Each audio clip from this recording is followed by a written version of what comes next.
Assalamualaikum warahmatullahi wabarakatuh. Perkenalkan, nama saya Mirdayanti Ramawati, kelas B2 Manajemen semester 2 dengan NIM 051. Saya akan menjelaskan tentang perbedaan gaji, upah, dan insentif.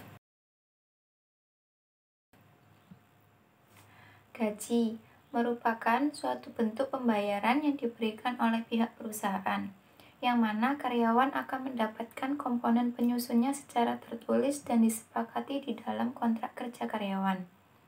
Pemberian gaji sifatnya tetap, yang berarti gaji akan dibayarkan tetap dengan jumlah yang sama dalam periode waktu tertentu selama pihak yang ada di dalamnya bisa mematuhi kontrak kerja. Komponen gaji terdiri dari 1. Gaji pokok, upah dasar yang diterima oleh pihak pekerja yang mana nominalnya tidak boleh kurang dari 75% dari total gaji yang diterimanya. 2. Tunjangan tetap, imbalan yang berada di luar gaji dan diterima oleh karyawan yang mana nominalnya tetap dan akan diberikan secara kontinu.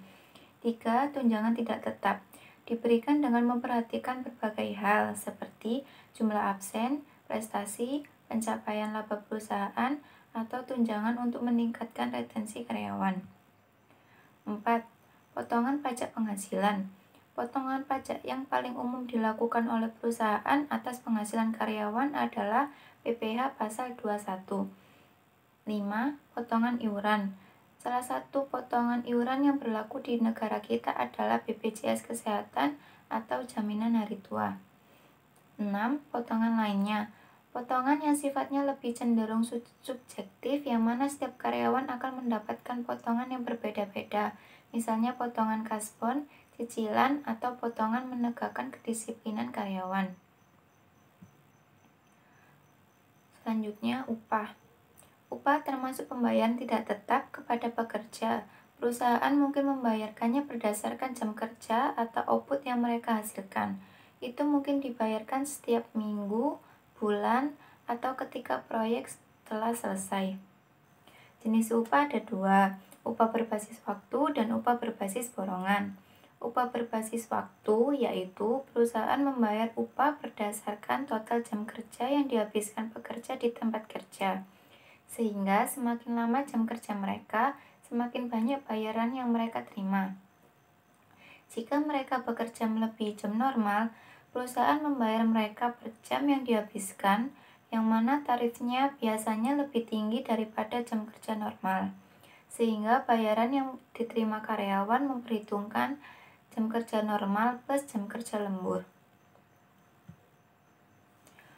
Upah borongan, yaitu perusahaan membayar pekerja berdasarkan output yang dihasilkan. Bayaran yang diterima oleh pekerja tidak tergantung pada total jam yang dihabiskan untuk bekerja. Sehingga jika mereka lebih produktif, mereka bisa menghasilkan lebih banyak output dengan total jam kerja yang lebih sedikit atau sama dengan yang lainnya.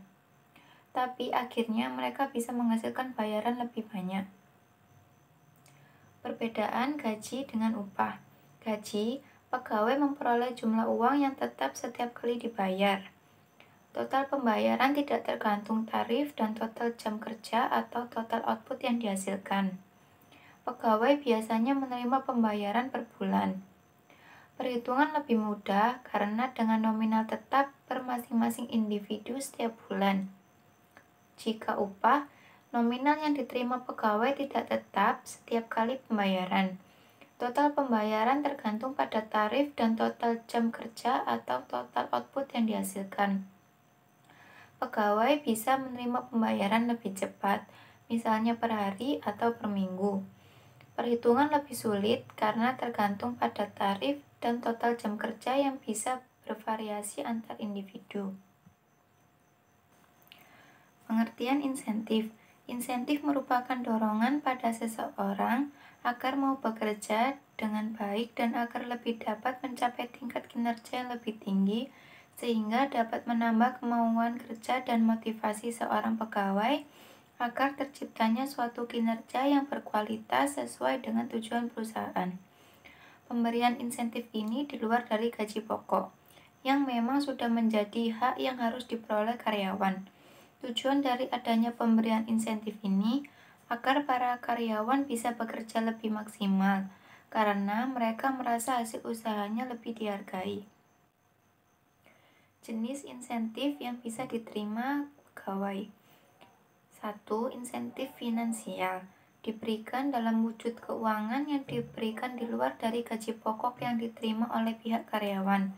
Pemberian insentif ini juga diberikan berdasarkan keuntungan atau laba perusahaan dan melalui berbagai hal yang menyangkut tingkat kesejahteraan karyawan seperti kesehatan, rekreasi, jaminan hari tua, dan sebagainya.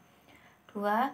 Insentif non-finansial diberikan dalam bentuk lain selain uang seperti promosi jabatan, lingkungan kerja yang lebih positif, hingga hubungan yang lebih baik dengan para atasannya. Sekian dari saya. Terima kasih. Wassalamualaikum warahmatullahi wabarakatuh.